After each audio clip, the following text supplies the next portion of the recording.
Voilà, nous allons maintenant entendre, donc, comme je le disais tout à l'heure, Frédérique de Vignemont, qui est directrice de recherche au CNRS. Elle est directrice adjointe de l'Institut Jean-Nicot. Elle enseigne aussi à NYU Paris. Et sa spécialité, c'est une philosophe de l'esprit, philosophe des sciences cognitives. Et sa spécialité, c'est le corps propre et le rapport au corps propre.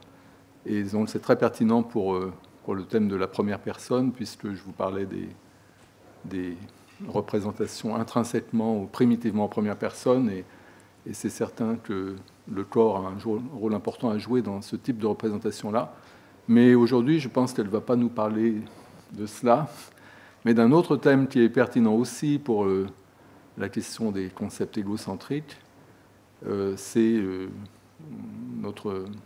notre rapport au temps. Je ne sais pas exactement comment ça va s'articuler avec ce que moi-même je vous dis, mais j'ai hâte de l'entendre et je te donne la parole, Frédéric. Merci beaucoup. Merci François pour ton invitation et merci à tous d'être ici. Ce dont je vais parler, en fait, ça reflète finalement ce qu'on a fait maintenant quasiment 3 ans. On était tout le temps sur un mode de prédiction, de projection, à essayer de comprendre ce qui allait se passer, si on allait se retrouver dans une situation de confinement, s'il allait y avoir une nouvelle vague de Covid, qu'est-ce qui allait nous tomber dessus. Et on s'est aperçu, je crois à peu près tous, qu'on était très mauvais dans nos prédictions du futur et de ce qui allait nous arriver. Et c'est peut-être suite à ça que je me suis mis à m'intéresser à cette question de prédire son propre futur et comment cela s'opère. Et moi, je vais me focaliser sur un exemple précis où, pour une fois, nous sommes compétents et très fiables dans notre prédiction du futur. Alors, pour vous en donner un exemple, le plus simple possible, j'avais espéré qu'il allait neiger ce matin. Malheureusement, ce n'a pas été le cas. Alors, je vais être obligée de faire appel à de la fausse neige, mais on ne sait jamais, peut-être que ça va quand même nous tomber dessus cette semaine. Et je m'excuse pour la qualité assez mauvaise de l'illusion, mais imaginez qu'il vous arrive ceci. D'un coup, vous voyez quelqu'un qui vous jette une boule de neige à la figure. Et au moment où vous percevez cette boule de neige qui se dirige vers vous, vous pouvez ressentir quelque chose de « Oh, ça va me tomber dessus, ça va s'écraser sur moi ». Alors, qu'est-ce que ça exprime ? En fait, ça exprime ce qu'on pourrait appeler un sentiment d'impact imminent, que cette boule de neige, eh bien, non seulement vous avez conscience de sa trajectoire actuelle, vous savez ce qui est en train de se passer pour la boule de neige que vous percevez, mais aussi vous avez conscience d'une certaine manière, non pas de ce qui arrive maintenant, mais de ce qui va arriver dans le futur, certes un futur proche, mais un futur quand même, et ce qui va vous arriver à vous. Et c'est ce sentiment d'impact imminent sur lequel je vais me focaliser aujourd'hui pour essayer de mieux le comprendre et pour essayer de savoir en fait quelle est sa nature. Alors, ce qu'il faut savoir, c'est que ça paraît très anecdotique et ludique avec l'exemple de la boule de neige, mais en fait, c'est une capacité fondamentale à la survie, car cette capacité de pouvoir anticiper des collisions, des impacts, du toucher, est vitale si on veut pouvoir réagir et éviter la boule de neige, mais bien entendu, ça peut être un impact beaucoup plus fort que celui d'une boule de neige. Et on s'est aperçu ainsi que c'est une capacité qui est partagée par de très nombreuses espèces animales et qui se développe de manière très précoce chez l'enfant. Donc, il y a toute une recherche en sciences cognitives sur ce type de phénomène. Alors, on ne vous présente pas une boule de neige, à la place, on vous présente une sphère bleue qui s'avance vers vous et on va vous demander dans combien de temps pensez-vous qu'elle va rentrer en collision avec vous. Et ce qu'on s'est aperçu, c'est qu'en fait, dans des conditions optimales, on a une légère tendance à sous-estimer le temps, mais que globalement, on est très, très fiable et que dans la plupart des expériences, l'erreur est entre 2 et 12%, mais en fait, ça revient à quoi ? Ça revient à dire juste de quelques millisecondes. Et je pense que, alors, l'actualité, c'est le match de foot, et on peut se demander comment, finalement, les joueurs savent exactement à quel instant le ballon va arriver au niveau de leurs pieds pour pouvoir réagir en conséquence. eh bien, ils le font avec un parfait timing, et c'est de nouveau la même capacité qui est en jeu. C'est aussi cette capacité qui est en jeu quand vous êtes en train de conduire et que vous voyez un enfant qui d'un coup traverse, est-ce qu'il va rentrer dans votre voiture, il faut freiner à toute urgence, ou en fait il y a largement le temps, de nouveau, c'est cette capacité qui est mise en jeu. Donc en fait c'est une capacité qui est tout le temps mise en jeu dans des concepts, dans des contextes, certes, soit peuvent être plaisants, comme quand on joue avec un ballon, un tennis, où là le but du jeu c'est d'intercepter la balle, mais ça peut être aussi dans des situations plus dangereuses, où là le but du jeu c'est de l'éviter. Et là, on s'aperçoit effectivement que c'est quelque chose de fondamental. Donc, c'est une forme de prédiction, mais de quelle nature? Comment peut-on la qualifier? Et est-ce qu'on peut la qualifier de perceptive? Est-ce que finalement, on se retrouve dans une situation où on est en train de voir le futur? Alors, le futur, très clairement, ne s'est pas encore produit. Donc, dire voir le futur, ça serait de dire voir ce qui est invisible, voir ce qui n'existe pas. On pourrait même dire que c'est une contradiction dans les termes. On ne peut pas voir ce qui n'est pas visible. Et un critère classique pour la perception, par exemple, ça serait de dire que vous avez une expérience visuelle d'un objet, par exemple X, si vous avez une expérience qui porte de l'information sur cet objet et qui a été extraite de la lumière par les photorécepteurs qui sont dans votre rétine. Ça pourrait être une définition assez classique de ce que c'est que voir, qui ne paraît pas engager beaucoup au niveau théorique.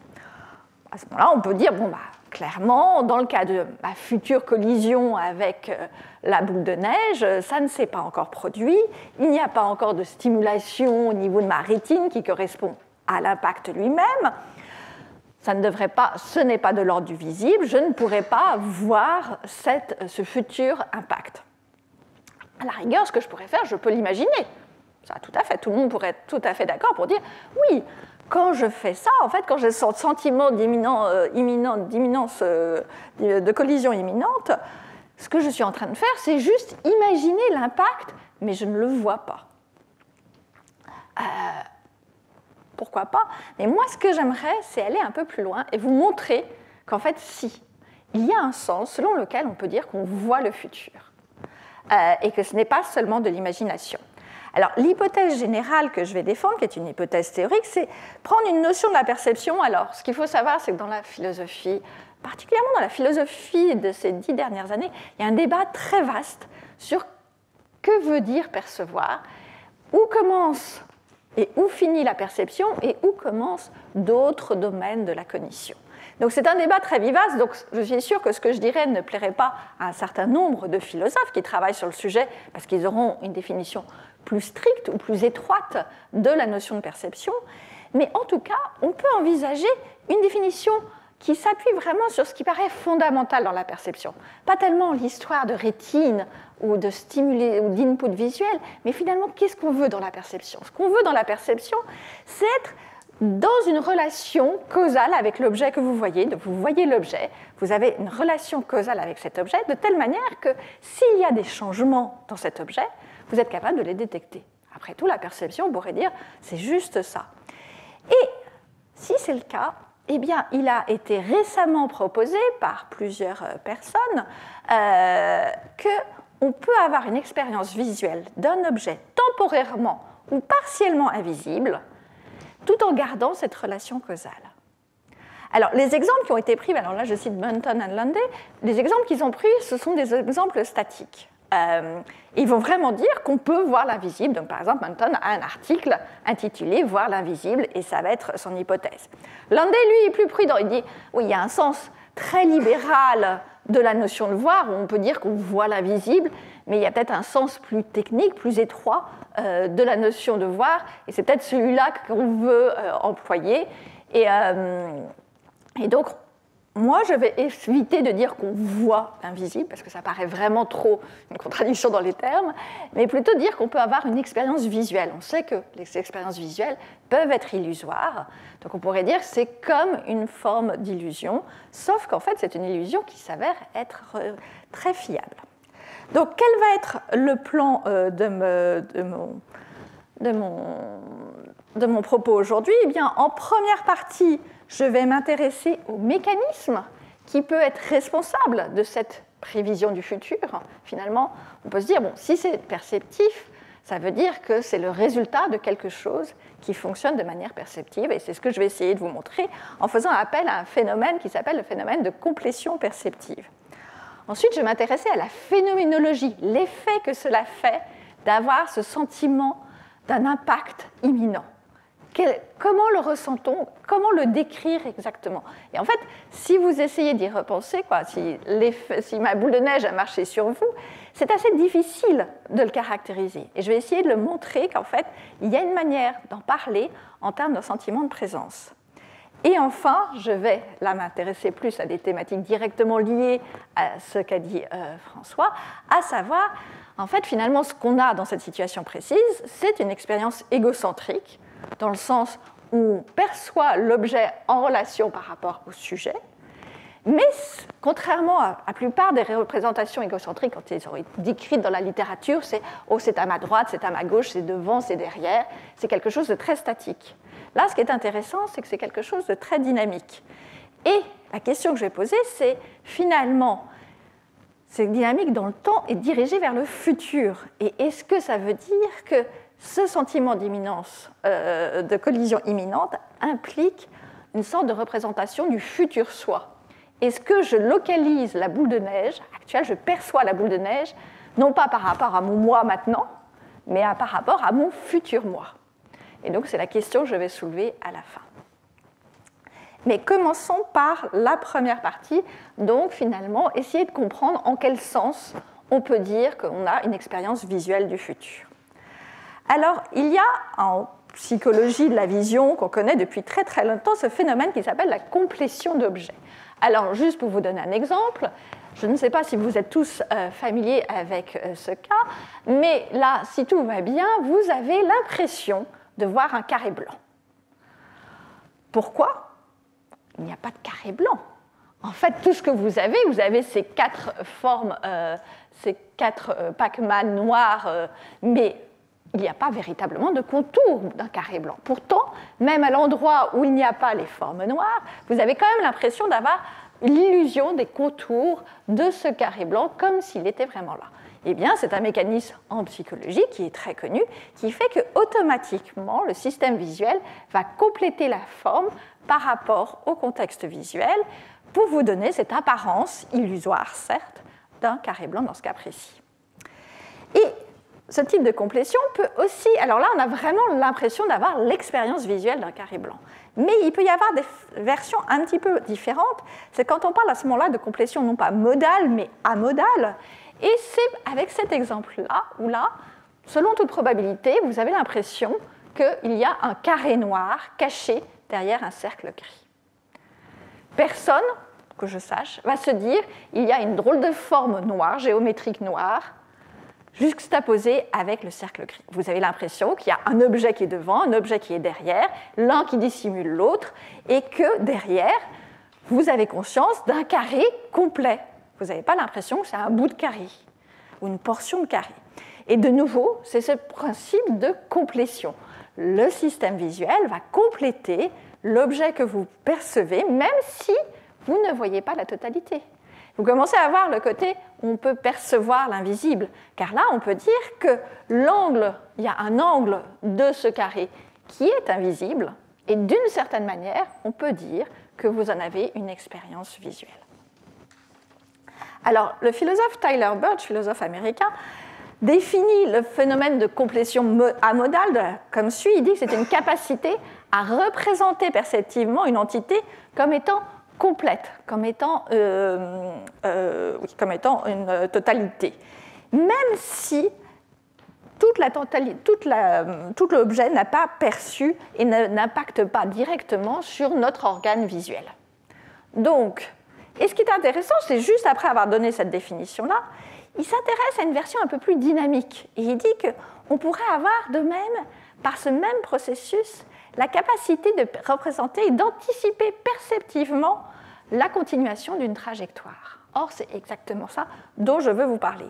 Donc, voyons comment ça peut fonctionner, non pas au niveau de la perception de l'objet, mais de la perception du mouvement. Alors ce qu'il faut savoir, c'est que, aussi bien en philosophie qu'en sciences cognitives, beaucoup se sont concentrés toujours sur la perception des objets. C'est toujours sur quelque chose de très statique.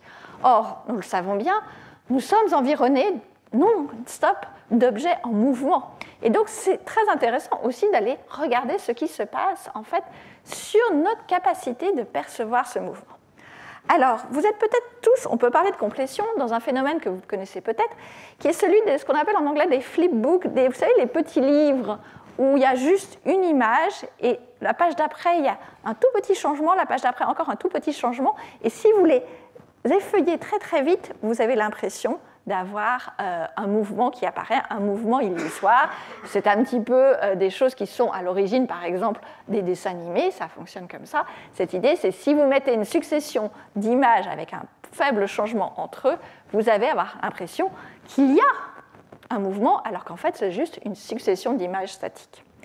C'est typiquement ce type de mouvement apparent l'équivalent de ce que nous avons vu quand nous avions vu le carré blanc. De même que nous avions un carré blanc illusoire, l'apparence d'un carré blanc illusoire, là nous avons l'illusion d'un mouvement illusoire. Donc ça c'est du côté modal. Du côté modal, un autre phénomène qui est bien connu, c'est celui du tunnel. Quand vous voyez un objet, alors imaginez que vous avez un objet, un cercle noir là, qui est en mouvement. Alors imaginez que ce soit dynamique, et qui petit à petit semble disparaître derrière cette barre grise, et elle semble réapparaître de l'autre côté. Est-ce que vous avez l'impression juste que l'objet a disparu, n'existe plus, et il y a un autre objet qui apparaît de l'autre côté? Ou est-ce que vous avez l'impression d'une continuité et qu'en fait c'est le même objet qui est allé d'un côté, qui a été dissimulé et caché par la barre grise pour réapparaître de l'autre? Eh bien, on s'est aperçu que l'effet le plus fort, c'est bien cette impression de mouvement qui était dissimulée momentanément. Et on peut faire ça chez les jeunes enfants, chez les très jeunes enfants, et on s'aperçoit qu'ils n'ont aucune difficulté et qu'ils vont avoir cette impression que l'objet, c'est bien, il y a eu un mouvement derrière la barre grise. Donc, et certains, dans la littérature, vont jusqu'à dire qu'on voit le mouvement derrière l'objet qui le cache. Alors, est-ce que c'est juste une manière de parler, de dire qu'on voit, ou est-ce que vraiment il faut dire qu'on voit? Eh bien, ce qui m'intéresse, moi, c'est essayer justement de comprendre cette question. Ce qu'on a vu, c'est qu'en tout cas, grâce à la complétion amodale, il est possible d'être conscient de plus que les parties de l'objet que l'on voit, c'est ce qu'on a vu avec le carré noir caché derrière le cercle gris, mais aussi de voir plus que les étapes de l'événement que l'on voit. Et c'est ce qu'on voit dans l'effet du tunnel. Alors, quand je parle d'événement, je n'ai pas en tête une notion métaphysique très riche, c'est une notion assez simple. C'est parce que de même qu'on va parler d'objets de la perception, on peut parler d'événements perceptifs. Et en fait, c'est juste dire, j'emprunterai ici la situation de Sachs-Tversky, c'est juste de dire que c'est un segment dans le temps, une partie une phase, on va dire, qui se déroule à un certain endroit et qui est conçu ou perçu par l'observateur comme ayant un début et une fin. Et on s'est aperçu qu'en fait, nous avions cette capacité, quand on regardait ce qui se passait dans le monde, à isoler. On n'a pas l'impression que c'est une sorte de flux continu de choses. On regroupe ce qui se passe en événements qui ont des débuts, qui ont des fins, qui ont des parties, qui ont des frontières, et qui obéissent finalement aux mêmes règles, d'une certaine manière, que la manière dont on perçoit les objets. Et moi, ce que je propose donc, c'est de dire, bah oui, ce qu'on applique en général sur les objets, avec la complétion amodale, ça peut s'appliquer aussi aux événements, à l'événement du tunnel, mais aussi à l'événement de sentiments d'impact imminent. Alors, parce que dans les deux cas, en fait, qu'est-ce qui se passe? Dans les deux cas, on a une extrapolation de mouvements, c'est-à-dire qu'on projette, qu'on prédit plus de mouvements que ce qu'on en voit. En l'absence de stimulation rétinienne, donc vous ne voyez pas tout le parcours de votre balle parce qu'elle est cachée derrière le tunnel, ou de la boule de neige parce que ça ne s'est pas encore produit. Donc il n'y a pas cette stimulation de votre rétine. Et pour autant, ce n'est pas non plus comme le dessin animé. Vous n'avez pas l'impression d'avoir un mouvement apparent. Non, c'est quand même si certains vont dire que dans le cas du tunnel, on voit l'objet derrière se faire cacher, on n'a quand même pas ce mouvement illusoire comme s'il était devant la barre grise plutôt que derrière. Alors, la question qu'on peut se poser, c'est de dire, mais est-ce que vraiment c'est la même chose dans les deux cas, entre mon histoire de tunnel et mon histoire de boule de neige? Parce qu'il semble y avoir une différence frappante entre les deux. Dans mon histoire de tunnel, si vous regardez bien, on a le moment de la phase A et B, on voit l'objet encore, et on a la phase D, on voit l'objet. Donc ce qu'on complète, véritablement, il y a un trou dans la séquence de l'événement, et on complète ce trou. Mais on a des informations avant et des informations après. Et on suppose effectivement qu'il y a vraiment un mouvement qui est en train de se produire. Dans le cas de la boule de neige, ça ne se passe pas du tout comme ça. Je n'ai pas le début et la fin de l'histoire, et je complète le milieu. J'ai juste le début de l'histoire. Et la fin, je suppose qu'il va y avoir une collision, mais seulement si je ne fais rien, bien entendu, parce que là, si vous me laissez face à une vraie boule de neige, ce qui est plus probable, c'est que je vais l'éviter, si je ne suis pas trop maladroite. Donc, à la fin, il n'y aura jamais de collision. Donc, on peut dire que c'est quand même quelque chose d'assez différent, parce que dans un cas, je suis juste en train de remplir, de compléter, littéralement, entre deux sections, alors que l'autre, je suis vraiment en train d'extrapoler et de supposer ce qui pourrait peut-être arriver. Alors, la notion de complétion, peut-être, ne s'applique pas ici. Alors là, je suis ravie que François vous ait parlé des dossiers mentaux. Je soupçonnais que François vous avait parlé des dossiers mentaux. J'avoue que jusqu'à ce matin, j'ignorais qu'il disait en français dossier mentaux et non pas fichier mental.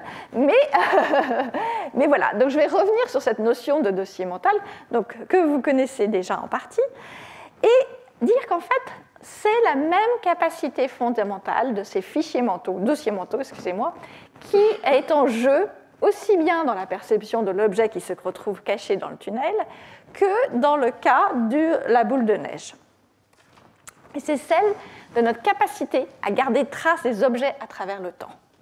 Alors, je vais aller très vite sur la définition et François me corrigera s'il les trouve pas tout à fait correctes, mais on peut dire que ces dossiers mentaux sont un certain type de représentation qui maintiennent une référence à l'objet à travers le temps, qui stocke l'information, qui se met à jour quand nécessaire et qui, ce qui m'intéresse particulièrement ici, l'idée c'est qu'elle dure plus longtemps que les inputs visuels. Donc vous n'avez pas besoin d'avoir toujours l'objet sous les yeux pour avoir votre dossier mental sur cet objet activé. Donc si on reprend notre effet du tunnel, l'idée c'est qu'en phase A, je vois un objet, le cercle noir. J'ouvre mon dossier mental sur cet objet. Phase B, je continue, voilà, il est toujours là. À partir de la trajectoire, dans mon dossier mental, je vais mettre à jour sa position et ça va me permettre aussi, au sein de mon dossier mental, de calculer sa vitesse et sa trajectoire.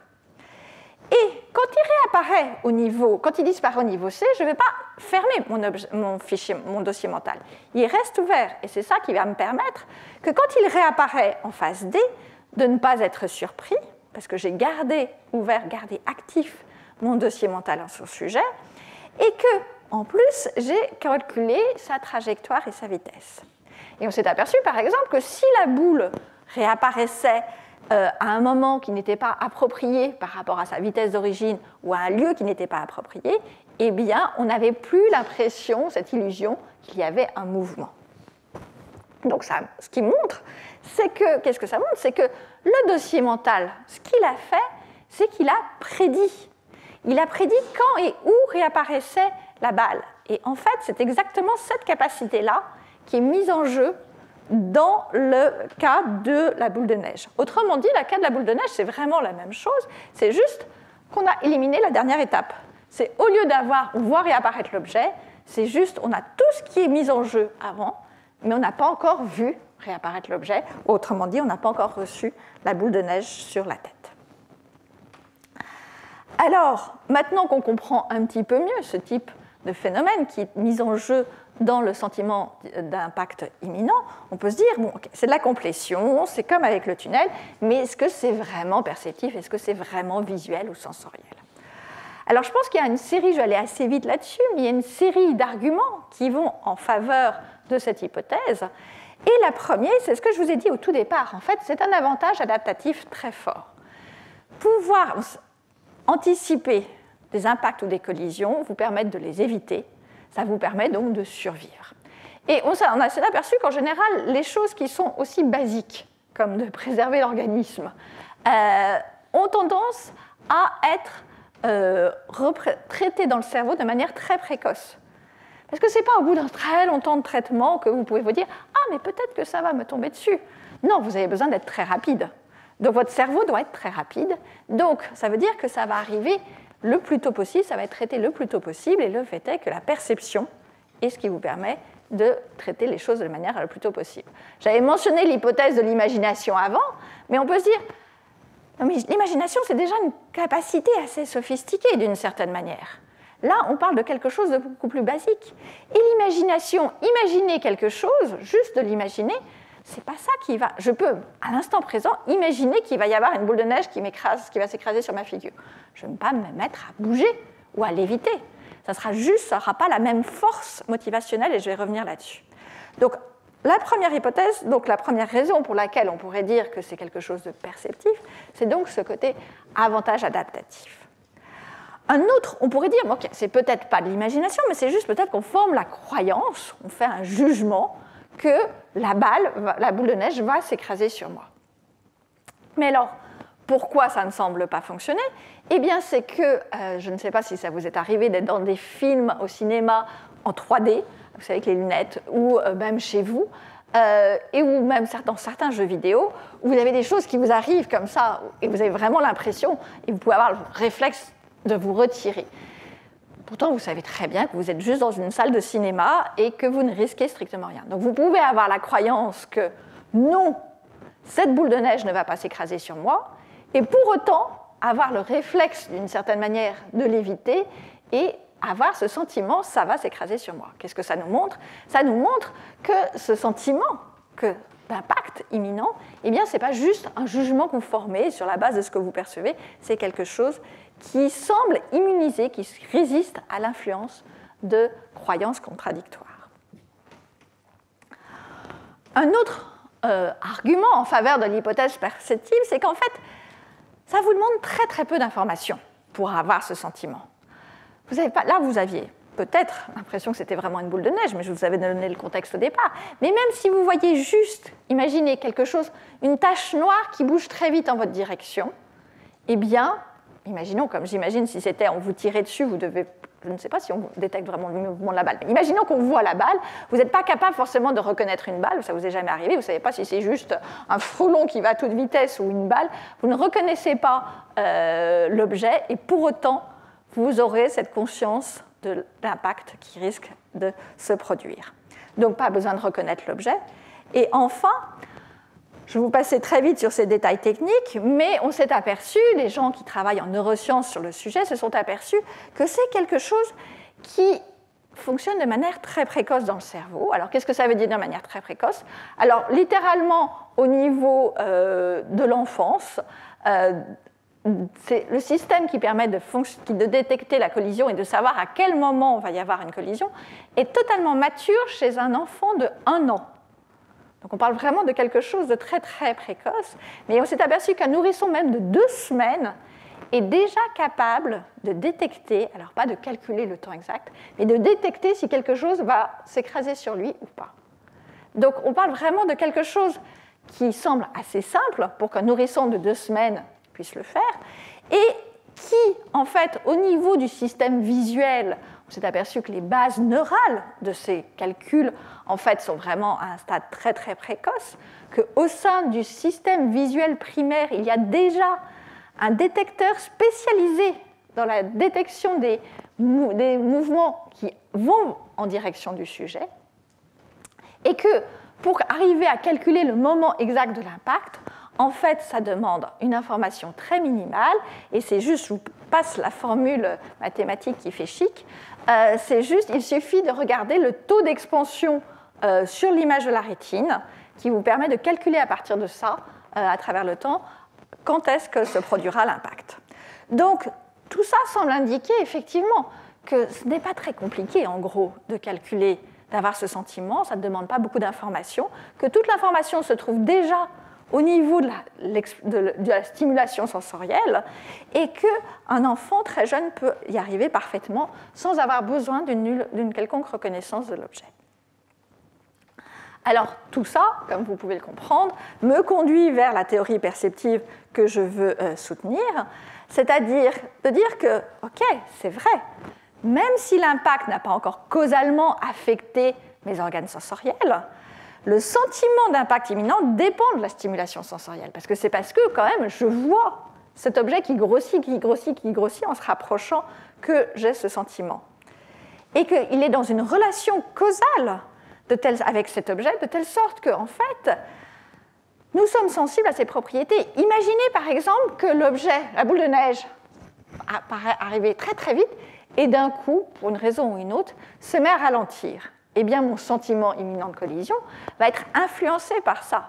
Donc, ou si jamais la trajectoire changeait, de nouveau, le sentiment serait influencé par ça.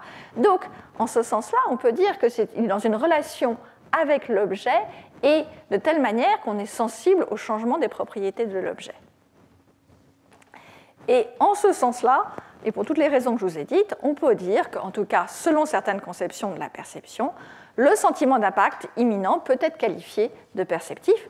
Autrement dit, nous pouvons avoir une expérience visuelle du futur. Alors certes, vous allez me dire, c'est un futur très très proche, mais comme je vais le défendre maintenant, il s'agit vraiment du futur. Ce n'est pas juste une sorte de présent un peu étendu, c'est vraiment le futur dont nous avons l'expérience. Alors, je vais essayer maintenant de m'intéresser un petit peu plus à la phénoménologie et justement à ce côté futuriste, si je puis dire, de ce sentiment. Alors, comment le décrire? Alors, quand on parle de la complétion amodale, il n'y a pas d'apparence illusoire des parties visibles. Ce n'est pas comme le carré blanc qu'on pouvait voir. Là, ce n'est pas très clairement, cela ne vous ferait pas la même chose visuellement, de voir le carré noir sur le cercle gris ou le cercle gris sur le carré noir.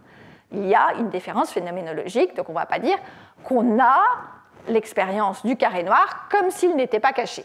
Non, ce n'est pas l'hypothèse, ce n'est pas ce qui se passe à la complétion amodale, et c'est là toute la différence entre complétion amodale et complétion modale. Mais ça ne veut pas dire pour autant qu'il n'y a aucune phénoménologie, qu'il n'y a aucun vécu subjectif particulier associé avec cette perception. Il y a un sens où vous avez l'impression de voir l'objet dans son entier, et qu'il est caché, et que c'est un carré. Vous avez cette conscience de l'objet dans son entier, et cette phénoménologie de la totalité de l'objet, qui se retrouve être le résultat de la complétion amodale et que vous n'auriez pas si vous n'aviez pas ce phénomène de complétion. Alors ça, c'est pour les objets. Qu'en est-il des mouvements? Qu'en est-il des cas de complétion dynamique? Alors là, je vais faire un petit retour, cette fois-ci dans le temps et dans le passé, et non plus dans le futur, avec de la psychologie du début du XXe siècle, avec Wertheimer. Wertheimer, il est connu, entre autres, pour un phénomène visuel qui s'appelait le phénomène phi de mouvement, qui vous permettait Alors, pour beaucoup de gens, on a cru que c'était une apparence illusoire de mouvement, alors qu'en fait, ce qu'il voulait dire par le phénomène phi, c'est un cas, je ne vais pas traduire sa citation, mais c'est juste la chose suivante. Il faisait apparaître un objet, et puis qui disparaissait, et après un autre objet. Et le même objet, mais qui réapparaissait à un autre endroit. Et quand il y avait un intervalle de temps entre la disparition et la réapparition, eh bien, les sujets pouvaient avoir l'impression qu'il y avait un mouvement. Mais alors, quand ils disaient qu'ils avaient l'impression d'avoir un mouvement, ce n'était pas qu'ils voyaient, comme dans le dessin animé, l'apparence illusoire du mouvement. Non, ils parlaient de... En fait, là, je vous prendrai une citation d'un participant. Il dit « Waouh, je vois le mouvement ». Donc c'est pour quelque chose d'assez, c'est pas quelque chose de subtil, c'est vraiment quelque chose de waouh. Et que là, dans ce cas précis, il y avait quelque chose qui cachait. Donc il a l'impression qu'il y a un mouvement, il voit bien qu'il y a une sorte de tunnel, un obstacle à sa vision, mais pour autant il voit quand même le mouvement de manière claire et distincte. Et il dit c'est comme si je voyais le mouvement à travers le tunnel. Donc on en revient à notre effet du tunnel. Alors, Qu'est-ce que c'est? Donc l'idée, c'est qu'on peut avoir un cas. Alors, Wertheimer parlait de pur mouvement ou de pure sensation de mouvement. Dans le sens puriste, ici, c'est juste qu'en fait, ce n'est pas accompagné d'une phénoménologie visuelle classique. C'est pas comme de voir vraiment le mouvement, mais c'est comme si on voyait un mouvement sans vraiment le voir. C'est quelque chose de. Alors, il va dire qu'il n'y a pas de supplémentation subjective. Donc on ne va pas mettre l'apparence du mouvement. Donc en gros, on a conscience du mouvement sans avoir conscience de l'apparence du mouvement. Ça serait une manière de le formuler. Et ça serait ça, le pur mouvement. Et alors ça peut paraître encore assez obscur. Peut-être c'est encore plus obscur maintenant que ça ne l'était avant. Donc une autre manière de présenter la phénoménologie du sentiment d'impact imminent, c'est de parler du sentiment de présence. Alors là, je vais revenir un petit peu dans le temps, revenir un peu dans le présent, avec le philosophe Alva Noé, qui il y a quelques années décrivait ce cas de complétion modale dont nous avons vu, mais avec ce type d'exemple. Donc mieux que mon carré et mon cercle, cette fois-ci, juste la pomme et la théière. Et je suis sûre que vous avez tous l'impression que cette théière est normale et qu'il n'y a pas un énorme trou dans cette théière, c'est juste une théière complète. Et il dit, par quelle vertu on est capable de voir ça? Il dit, en fait, on a un sentiment de présence de la théière dans sa totalité, malgré l'absence d'une partie de la théière. Donc c'est pour ça qu'il parle de présence dans l'absence. Il dit que peut l'expliquer, ce sentiment de présence dans l'absence, par le fait que malgré tout, la partie qui est momentanément invisible est potentiellement accessible à la perception. Alors pourquoi? Alors lui, sa théorie, c'était une théorie sensorimotrice, et il disait tout simplement que il suffit de changer ma perspective visio-spatiale par rapport à l'objet, et je pourrais voir. Donc en gros, si je m'éloigne un petit peu, je me retourne, là je pourrais voir la théière dans sa totalité, ce qui me permettra de voir qu'effectivement, c'est la théière dans sa totalité. Mais ce qui compte là-dedans, alors lui, il met beaucoup l'accent sur l'action du sujet, mais on pourrait dire que ce qui compte là, c'est juste de changer la relation spatiale entre l'objet perçu et le sujet percevant. Et ça peut se faire soit parce que le sujet percevant se déplace vis-à-vis de l'objet, mais ça peut être aussi parce que l'objet lui-même est en mouvement. Et c'est précisément ce qu'on peut avoir dans l'effet du tunnel, où l'objet qui est en mouvement ressort, donc il va être potentiellement accessible à la perception parce qu'il va devenir visible à un moment donné. Et c'est aussi la même chose que l'on a dans le cas de la boule de neige, dans le sens où il y a un moment où ça va devenir visible, juste en vertu du mouvement de la boule de neige.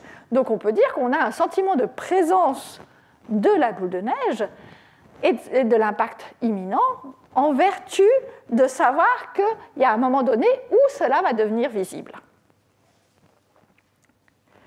Et ce qui est intéressant, c'est qu'au même moment que Alva Noé développait cette notion de présence, un autre philosophe, au Canada cette fois-ci, Mohan Maten, développait aussi cette théorie du sentiment de présence. Et alors lui, il prenait un cas un petit peu différent. Alors vous avez tous vu, excuse-moi François, tu seras ma cible, vous avez tous vu François ici, et vous avez l'impression que François est réel et présent dans cette salle. On a la chance de ne plus être sur Zoom, alors c'est d'autant plus vrai. En revanche, si je vous montre une photo de François, là, vous n'aurez pas l'impression, regardant juste cette photo, que François est là. Non, François n'est pas là, il est là. Vous n'avez pas l'impression qu'il est réel sur cette photo, vous n'avez pas l'impression que vous partagez un même espace en 3D avec lui. Donc, Mohan Maten a utilisé la notion de sentiment de réalité de présence pour justement exprimer cette différence, la différence qu'il y a entre voir une personne, comme nous voyons là en ce moment, François, sur les gradins, et le voir en photographie. Il y a dans un cas, on a l'impression qu'il est réel, et dans l'autre, on n'a pas l'impression qu'il est réel. Alors c'est une différence qui fait une différence au niveau de la phénoménologie, du vécu. Quand vous voyez François là ou là, ça ne fait pas le même effet de voir François dans les deux situations, même si on ne peut pas forcément décrire le contenu de cette différence qualitative. Alors ce que va dire Mohan Maten, c'est qu'il va dire que ça a une force assertorique. Qu'est-ce qu'il veut dire par là? Il veut dire que ça exprime quelque chose. Ça exprime quoi? Ça exprime que, alors je vais prendre plutôt qu'un objet, je vais prendre François, que François se situe, quand je le regarde là, droit devant moi, se situe dans un monde objectif, qu'il partage le même espace que moi, un espace qui est en 3D, et que aussi il peut avoir un effet sur moi. Donc si à la fin il décide de me gifler, je ne sais pas pourquoi, parce qu'il a trouvé que ma présentation était lamentable, eh bien je peux vous dire que cela me fera mal. Alors que la photo tout à fait magnifique de François ne peut rien me faire. Donc c'est ça le sentiment de présence. Et ce qui est intéressant, c'est que Maten, très brièvement, mentionne le cas où on voit un objet s'approcher de vous, justement, un petit peu comme ma boule de neige. Il dit que dans ce cas-là, c'est grâce à ce sentiment de présence qu'on ne représente pas seulement une trajectoire, on fait l'expérience d'un besoin urgent de se baisser.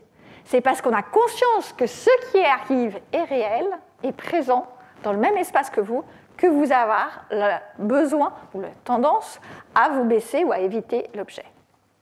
Alors, si on revient à ma question de quelle phénoménologie, eh bien, dans le sentiment de présence, dans le sentiment d'impact imminent, moi, ce que j'ai proposé, c'est que nous sommes visuellement conscients d'un mouvement continu dans sa totalité, qui inclut non seulement les portions visibles, mais aussi sa fin encore invisible, que ce mouvement, ça ne veut pas dire qu'on a un mouvement illusoire, l'apparence du mouvement, mais on a une pure impression de mouvement, donc sans avoir accès à son apparence, et que cette impression exprime notre relation spatiale et temporelle avec la collision imminente, et qu'elle affirme la réalité de ce qui va bientôt arriver.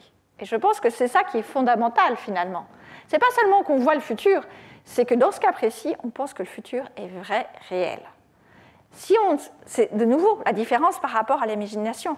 L'imagination ne va pas nous donner ce sentiment que c'est concret, que c'est vrai, que c'est réel et que ça doit nous motiver pour agir. Ça nous dit c'est réel, alors au sens de réalité que j'utilise là, c'est au sens d'objectivité. Ce n'est pas juste dans ma tête, ce n'est pas quelque chose de purement subjectif qui dépend juste de... Ce n'est pas une hallucination, ce n'est pas comme de voir un éléphant rose dans la salle et je sais que c'est quelque chose où j'adhère à ce que je vois et je pense que ça va vraiment se produire. Et c'est aussi réalité au sens d'efficacité causale, dans le sens où ce que je vois qui va arriver peut véritablement avoir un effet sur moi et, par exemple, dans le cas de la boule de neige, me refroidir un grand coup. Alors, c'est ça, mais ce qui est intéressant, c'est que c'est un sentiment de présence du futur. On n'est de nouveau pas en train, là je parle de réalité, je parle de présence, mais en fait je suis toujours en train de parler du futur, de quelque chose qui ne s'est pas encore produit. Et alors on pourrait me dire, mais non, en fait finalement, tu as quand même la boule de neige qui est vraiment en mouvement et c'est un mouvement maintenant. Donc peut-être finalement ce n'est que du présent, on n'est pas vraiment dans le futur. Et le fait est qu'il y a beaucoup de discussions dans la littérature sur la perception du mouvement et aussi sur le mouvement apparent, pour indiquer que finalement, la manière dont nous faisons l'expérience du monde, on pourrait croire qu'on a juste expérience, quand je vois, c'est juste à l'instant T, à l'instant maintenant.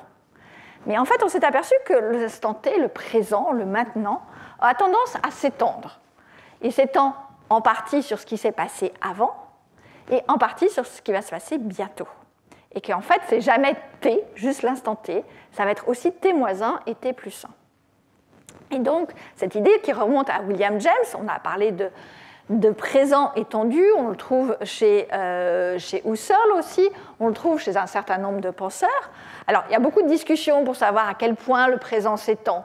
Ça va de... Alors, William James, à l'origine, il proposait que c'était sur plusieurs secondes, alors que plus récemment, il y en a qui ont proposé que c'était plutôt de l'ordre de 500 millisecondes. Donc, on a un petit peu toutes les échelles temporelles, mais il y a cette idée que ça s'étend dans le temps. On pourrait croire que tout ce que je vous ai décrit, finalement, c'est juste cette perception. Certes, c'est de la perception, mais c'est quand même, certes, c'est du sentiment de présence, mais c'est du présent et non pas du futur. Mais en fait, je continue à affirmer que c'est vraiment le futur qui est important ici et qu'il y a une orientation tournée vers l'avenir dans ce sentiment d'impact imminent. Ce n'est pas une question du présent, même étendu, c'est vraiment quelque chose... C'est le futur en tant que tel, et il est important que ce soit le futur en tant que tel, parce qu'autrement, on n'agirait pas. Quand c'est quelque chose qui est dans le futur, ça ne s'est pas encore produit. Quand ça ne s'est pas encore produit, ça veut dire que ça peut être évité. Si vous considérez que quelque chose se passe dans le présent, vous ne pouvez plus rien y faire. Les dés sont déjà jetés, dirait-nous. Alors que là, le fait qu'on situe l'événement dans le futur, eh bien, on se dit qu'il y a cette ouverture à notre action, on peut encore agir et on peut savoir qu'on peut peut-être l'éviter. Alors, c'est un peu quelque chose de paradoxal, parce que ce sentiment d'impact imminent a pour but qu'il prédit un certain futur, avec toute sa force assertorique pour dire que c'est vraiment ce qui va se passer, pour nous motiver, c'est finalement pour qu'à la fin, ça ne se produise pas et que ça soit falsifié. C'est là où, d'une certaine manière, on peut dire que c'est un succès, c'est si ce sentiment d'impact imminent conduit à une situation où finalement il n'y a pas d'impact. En tout cas, si on est dans une situation qui n'est pas une situation de sport, parce que là, on préfère qu'il y ait un impact. Mais c'est vraiment, dans tous les cas, c'est parce qu'on pense que ça ne s'est pas encore produit et que ça se produit dans le futur. Alors, une autre manière de le formuler, j'ai essayé de voir un petit peu, d'essayer de comprendre toujours cette phénoménologie. Alors, c'est toujours très difficile, quand on parle de ce type de sentiments, d'essayer de les caractériser avec le langage qui a toutes ses limites. Mais alors, j'ai essayé de voir un petit peu en faisant des comparaisons de comment l'exprimer au mieux. Et je me disais, bon, on va faire une comparaison qui est peut-être un peu morbide, c'est de prendre l'hypothèse où, le premier cas, c'est de dire, par exemple, je suis mortel. Quand je dis je suis mortel, c'est quelque chose qui est au temps présent. C'est ce qu'on appelle une propriété dispositionnelle, c'est-à-dire que dans certaines conditions, à un moment donné, indéterminé, eh bien, je vais mourir. C'est comme de dire qu'un verre est fragile. Ça veut dire qu'un verre est fragile, c'est une disposition qu'il a une propriété qu'il a maintenant, parce qu'un jour, peut-être, il va se casser.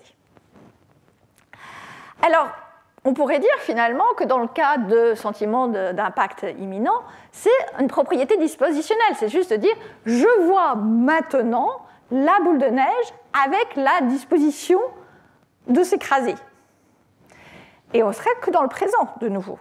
Mais je ne pense pas que ça puisse fonctionner, parce que dans ces cas-là précis, quand je dis je suis mortel, je pense que c'est frappant, ou quand je dis qu'un verre est fragile, ça ne me dit pas du tout à quel moment cela va se produire. Ça peut être, il n'y a pas d'ancrage temporel. Je peux mourir dans 80 ans, comme je peux mourir dans 10 minutes. Il n'y a aucun ancrage temporel. Et de même pour le verre. Le verre, je ne sais pas du tout quand est-ce qu'il va se casser, si jamais il se casse. Et comme il n'y a pas cet ancrage temporel d'une certaine manière, ça a beau être une propriété sur moi, qui me concerne, ça ne va pas avoir de signification cognitive, ça ne va pas me motiver à agir. Et je ne vais pas avoir un sentiment d'urgence, bien entendu. Alors on pourrait se dire, bon, c'est peut-être pas ça qui se rapproche le plus du sentiment d'impact imminent, c'est peut-être se dire, bon, on veut un ancrage temporel, on sait qu'on a ce fameux time to collision, cette capacité à calculer précisément à quel moment la collision va avoir, peut-être ça serait plutôt de l'ordre du style, je vais mourir le 1er avril 2023, vous remarquerez que j'ai choisi le 1er avril pour montrer que j'espère que c'était une blague. Là, on se retrouve plutôt dans du temps futur. Maintenant, ça y est, on est dans le futur, on n'est plus dans le présent. Mais c'est toujours pas ça. Et ça pourrait assez bien coïncider. On pourrait se dire, bon, on sait que c'est dans 125 millisecondes que ça va avoir un impact sur moi. Mais ce n'est pas exactement la même chose. Parce que, certes, ça fixe un moment de l'événement, de la fin de l'événement, qui est ma vie, mais il n'y a pas d'annexation temporelle de cet événement par rapport au temps présent. Donc, imaginons qu'en fait, nous soyons le 30 mars 2023, ça sera demain, ou il doit y avoir 31 mars, on va dire, ou imaginons que nous soyons maintenant, c'est dans 5 mois, ou imaginons qu'en fait, je ne peux pas avoir de relation temporelle, je ne sais pas exactement quelle est la relation temporelle entre mon moi de maintenant et mon moi futur. Donc, de nouveau, comment agir? Vous ne pouvez pas, ça ne veut pas vous motiver certaines actions, parce que vous ne savez pas quand est-ce que, finalement, même si vous ne savez pas la date, vous ne savez pas quand est-ce que ça va se produire par rapport à maintenant. On en revient à la notion d'index lexical que citait François, avec il faut être capable de relier l'information par rapport à soi. C'est son étudiant, Loïc, dont j'ai oublié son nom de famille, qui ne repère pas que les informations sont pertinentes vis-à-vis de lui. Alors là, on peut repérer que c'est pertinent vis-à-vis de moi, mais comme je ne sais pas par rapport, si c'est mon moi de maintenant ou mon moi plus tard, je ne peux pas le dire. Ce qui se rapproche finalement le plus de mon sentiment de collision imminente, c'est quelque chose comme « je vais mourir demain ». Là, on est dans le futur, très clairement. Il y a l'indexation temporelle par rapport au présent, parce que demain, c'est un indexical qui ne peut se comprendre que dans sa relation par rapport à l'instant présent, par rapport au maintenant. Donc vous avez des informations, c'est totalement égocentrique, c'est par rapport à votre maintenant, à vous maintenant, et ça va avoir un impact sur votre motivation, sur vos actions, ainsi qu'un sentiment d'urgence. Donc le sentiment de collision imminente se rapproche le plus de cette dernière catégorie. Donc si je résume un tout petit peu, ce sentiment d'impact imminent ne représente pas seulement une simple trajectoire. Ça représente, en fait, c'est une forme de perception du futur qui affirme la réalité de ce qui va bientôt se produire et qui nous motive, grâce à cela, à réagir. Donc maintenant, dans les minutes qu'il me reste, je vais m'intéresser aux composants vraiment en première personne de ce sentiment d'impact imminent. En regardant finalement, là j'ai commencé à vous dire, oui, c'est par rapport à mon soi futur, donc qu'est-ce qu'on veut dire exactement par là? Et en quel sens on va parler d'expérience égocentrique dans le cas du sentiment d'impact imminent? Alors, une expérience égocentrique, qu'est-ce que c'est? J'en ai déjà parlé brièvement au départ. C'est cette idée que, dans le cas de la perception, nous percevons le monde en relation avec nous-mêmes. Alors, ce sont en général, on parle de relations spatiales principalement, et donc avec l'idée que, par exemple, je vois François qui est devant moi, je vois mon manteau qui est à ma gauche, et donc nous avons cette manière de structurer l'espace par rapport à ce cadre de référentiel égocentrique. Dans le cas, mais comme je vous disais, la plupart du temps, les gens s'intéressent à gauche-droite, à ce genre de termes. Le fait est que ce qui est intéressant, c'est aussi quand les objets sont en mouvement et que leur mouvement est par rapport au sujet. Alors là, on a deux types de catégories d'expériences égocentriques. Si je vois par exemple un objet qui va de la gauche vers la droite et qui passe devant moi, comme par exemple un oiseau, eh bien, on peut dire que ça, c'est une expérience égocentrique, dans le sens où c'est par rapport, c'est d'abord à ma gauche, puis à ma droite. Mais moi, ce qui m'intéresse, je trouve, c'est que dans ce cas précis, on a un sens égocentrique plus fort. C'est une expérience égocentrique, c'est pas seulement que je situe par rapport, ça va à gauche vers moi, c'est que ça va vers moi. Et on pourrait dire que là, on est vraiment dans un égocentrisme fort, où ce qu'on localise, c'est vraiment l'impact imminent dans sa relation spatiale et temporelle avec nous, et nous sommes la cible. Donc c'est une expérience égocentrique dont le soi est la cible du mouvement, l'objectif du mouvement. Et en ce sens-là, on greffe une deuxième couche, j'ai envie de dire, d'égocentrisme. Alors, malgré le fait que ça soit très centré sur le soi, si vous voulez, on peut se demander si le soi va être représenté dans le sentiment d'impact imminent. Parce qu'on pourrait dire, alors reprenons mon cas de la boule de neige, la manière dont je l'ai formulé spontanément, c'est « ça va s'écraser sur moi ». Mais est-ce que j'ai vraiment besoin de dire « ça va s'écraser sur moi » ? Pourquoi je n'aurais pas juste le sentiment de « ça va s'écraser » et je ne formulerai pas, je ne mettrai pas explicitement le contenu en première personne ? Ou alors, ça pourrait être « cela va s'écraser sur moi », ce que je vous avais proposé, ou encore, non pas faire référence à l'ego, au soi, mais au corps. Donc François, comme l'a dit, effectivement, je me suis beaucoup intéressée à la notion de corps propre, et avec cette idée que peut-être il y a des cas où la conscience de son corps pourrait être à l'origine de la conscience de soi, et éviterait la circularité à laquelle François faisait allusion. Et on pourrait dire, bah oui, on peut faire référence à la personne que je suis, juste en faisant référence au corps, sans forcément utiliser le pronom de la première personne. Par exemple, quand vous dites « j'ai mal au dos », vous ne dites pas « j'ai mal à mon dos ». Non, vous allez juste dire « j'ai mal au dos », sans utiliser le pronom de la première personne. Alors ça, c'est au niveau verbal, mais on pourrait imaginer qu'au niveau cognitif aussi, on puisse faire référence à son corps sans faire de référence à cela en première personne, et juste utiliser le corps. Donc, plutôt que d'avoir juste ça va s'écraser, cela va s'écraser sur le corps. Alors, je vais surtout me concentrer entre ces deux premières hypothèses et laisser, pour une fois, vraiment, j'ai voulu laisser le corps de côté. J'ai beaucoup travaillé sur le corps propre et j'avoue que je suis un peu contente de laisser de côté après des années passées dessus. Et regarder, en fait, qu'est-ce qu'on pourrait dire. Alors, pour répondre à cette question de mon expérience dynamique, égocentrique, on peut regarder ce qu'ont dit les philosophes sur les expériences égocentriques classiques, le côté gauche-droite. Et alors là, on trouve un peu deux grandes théories. Alors, il y a ceux, comme par exemple Kassam ou Peacock, qui vont dire qu'on a vraiment un composant en première personne. Et quand je dis à ma gauche, quand je dis que quelque chose est devant, que François est devant, je représente mentalement qu'il est devant moi. Je représente la première personne. À partir du moment où je perçois les objets comme ayant des relations spatiales par rapport à moi, la première personne, l'ego, le soi, fait partie du contenu. De même, Peacock va dire, utilisant d'ailleurs un cas aussi où il y a des choses qui s'avancent vers le sujet, il va dire que ce que l'on représente, c'est que quelque chose vient vers soi.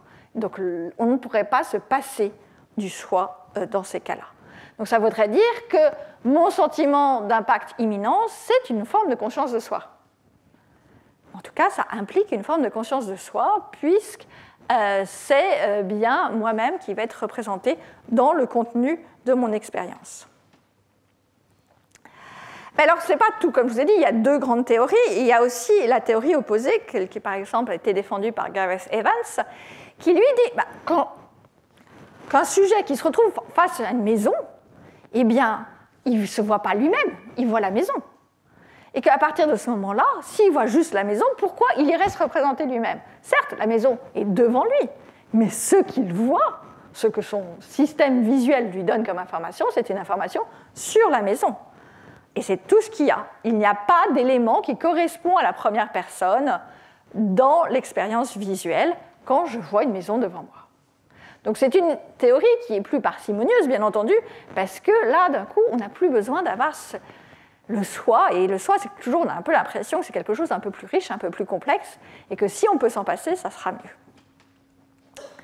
Alors, comme tout débat philosophique, c'est un jeu où il se renvoie la balle à chacun. Donc, Chris Peacock a répondu aux arguments de Evans en disant qu'il fallait faire attention. Il était tout à fait d'accord sur le fait que c'est vrai, quand je vois la maison, je ne me vois pas moi-même. Donc, le soi n'est pas un objet de perception.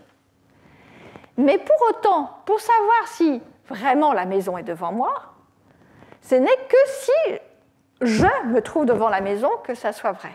Donc j'ai besoin de savoir où je suis. Donc j'ai besoin d'avoir des informations spatiales sur moi-même.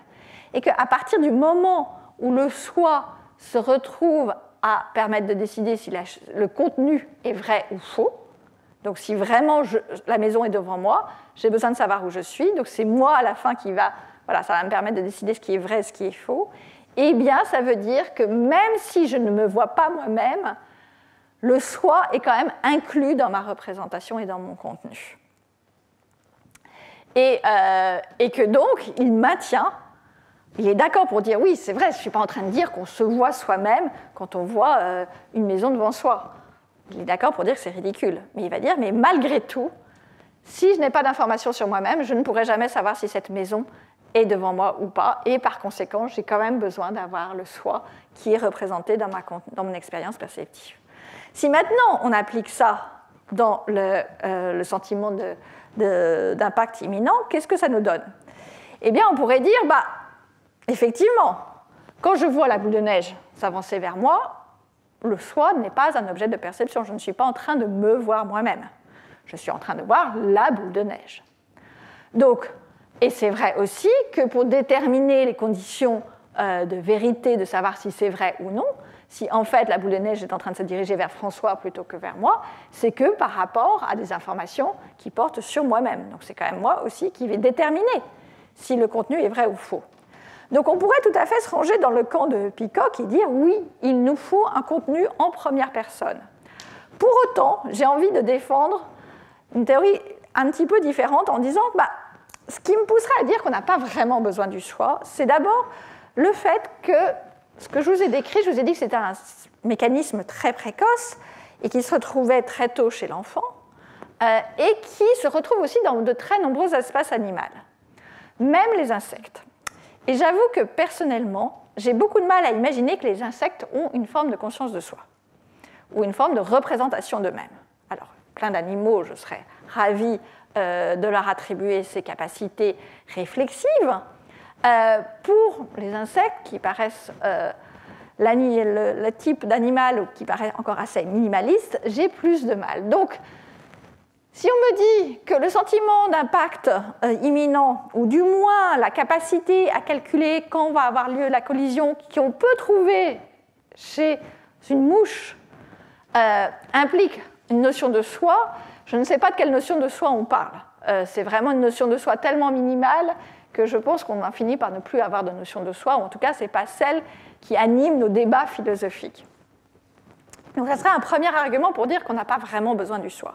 Parce que, en fait, ce sont des choses qui se retrouvent de manière plus générale, et même si c'est vrai que ça fait partie des conditions de vérité, je ne pense pas que ce soit dans les capacités, les ressources de l'insecte de le représenter.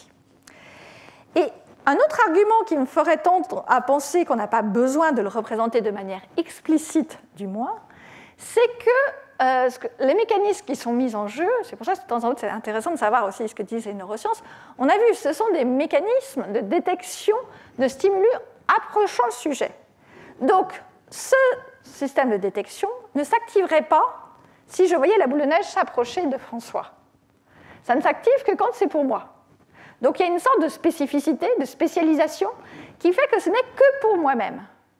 Et comme ce n'est que pour moi-même, j'ai un accès d'une certaine manière, accès privilégié à cette information, on pourrait dire que je n'ai pas besoin de la représenter, je peux laisser cette composant en première personne inarticulée. Là, je fais référence ici à la théorie de John Perry. Alors, je ne sais pas si tu en as déjà parlé, François, ou pas, mais l'idée de John Perry, c'était de dire, regardez, si je vous demande quelle heure il est, vous regarderez votre montre, et là, vous me direz, il est 12h33, et personne n'ira me dire que nous sommes dans le fuseau horaire de Paris.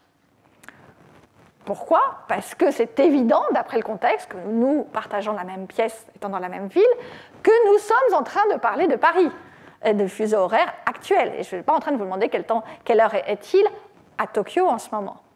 Donc, selon John Perry, ça c'est vrai au niveau linguistique, il y a certaines informations qu'on n'a pas besoin d'expliciter parce que le contexte nous les donne, donc ça n'a pas besoin d'être dit, mais ça serait vrai aussi au niveau mental. Au niveau mental, nous n'aurions pas besoin d'expliciter certaines informations, dont le soi, quand le contexte est évident.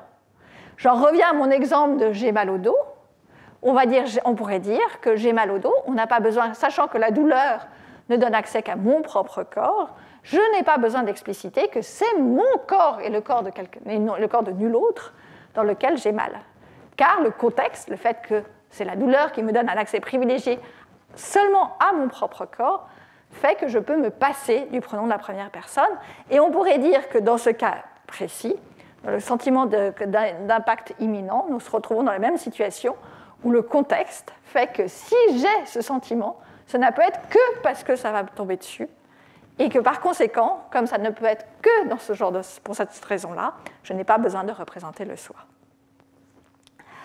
Mais alors, le fait qu'on ne le représente pas explicitement ou pas du tout, ça ne veut pas dire que le soi derrière n'est pas quelque chose d'important, et qu'il n'est pas sous-jacent, comme je l'ai dit, c'est seulement par rapport à des informations sur le soi que ça va être vrai ou faux. Et alors la question c'est qu'est-ce qui est mis en jeu là ? Quel type de notion de soi nous avons ? Et je vais finir là-dessus. Eh bien, le sentiment d'impact imminent, de manière très claire, c'est une représentation temporelle. Alors là je vais passer très vite là-dessus, mais ce que Peacock, donc le même Peacock que nous avons vu il y a peu de temps, ça requiert ce qu'on appelle une préservation représentationnelle. Et qu'est-ce qu'il veut dire par là ? Il veut juste dire que quand on représente quelque chose dans le temps, on a besoin d'enregistrer l'identité de ce qu'on représente à travers le temps. Donc, l'exemple qu'il prend, c'est principalement la préservation de l'identité entre le passé et maintenant. Donc, si je perçois quelque chose, j'ai besoin de savoir que c'est le même objet. Par exemple, là, j'ai laissé mon parapluie, que c'est le même objet. J'ai laissé mon parapluie il y a 1 heure, c'est une représentation temporelle avec une dimension temporelle, et c'est le même parapluie qu'il y a 1 heure que j'ai laissé. Je garde en mémoire la préservation de l'identité, et une manière de le faire, cette préservation de l'identité, se fait à travers la notion de dossier mental que nous avons vu. Alors, de nouveau, la plupart des discussions, quand on parle du temps, ça se passe toujours sur ce qui s'est passé avant. Moi, ce qui m'intéresse, c'est le futur. Et on peut se demander, est-ce qu'on peut parler aussi de préservation de l'identité entre maintenant et le futur? Alors, et sachant que là, on ne parle pas seulement de « c'est la même boule de neige qui a commencé sa trajectoire qui va être celle qui va s'exploser sur ma figure », certes, c'est une préservation d'identité, mais c'est aussi la préservation de l'identité du soi. Donc, c'est la même personne qui voit maintenant la boule de neige se faire lancer, qui va recevoir la boule de neige sur la figure. Autrement dit, c'est pas si je devais le formuler en explicitant le pronom en première personne, ça ne serait pas cela va s'écraser sur moi, cela va s'écraser sur mon moi futur. Alors, ça ouvre bien entendu des débats métaphysiques de qu'est-ce qui fait que je suis la même personne demain et aujourd'hui, et ça, c'est tout un débat.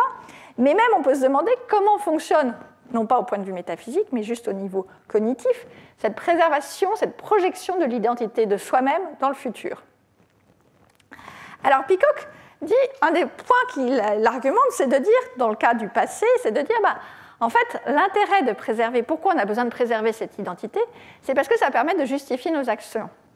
Donc, c'est parce que je reprends mon exemple du parapluie, parce que c'est le même parapluie que celui que j'ai posé il y a 1 heure sur cette chaise, que quand je vais ressortir, je vais prendre pour pouvoir me protéger si jamais il pleut. Donc, ce qui se passait dans le passé peut expliquer mes actions présentes. Et on peut dire que c'est la même chose dans le cas du soi futur, c'est que, comme je vous l'ai dit, la boule de neige, on va l'éviter. Et pourquoi? Eh bien, mes actions maintenant sont expliquées rationnellement parce que j'extrapole ou je projette mon identité du soi dans le futur. Et en me projetant, j'assume que la personne, je présuppose que la personne qui va recevoir la boule de neige sera la même personne que moi. Et c'est ça qui explique mes actions maintenant. Et donc, on a besoin de ce mécanisme de projection dans le futur de l'identité du soi, pour pouvoir justifier mes actions maintenant. Et sans ça, autrement, on ne peut pas expliquer nos actions. Et que ce mécanisme serait de même type que celui qui nous permet de garder la trace de ce qui se passe dans le passé, eh bien, alors ce n'est pas exactement la même chose, parce que là, on enregistre une identité quand c'est dans le passé. Là, on projette une identité, et dans les 2 cas, ça ferait partie des capacités de préservation représentationnelle qui nous permettent d'agir dans le temps. Donc, juste pour finir, ma question c'était, peut-on avoir une forme de perception du futur? Eh bien oui, alors c'est ce que j'ai affirmé. L'absence de stimulation visuelle ne signifie pas l'absence d'information visuelle sur le futur.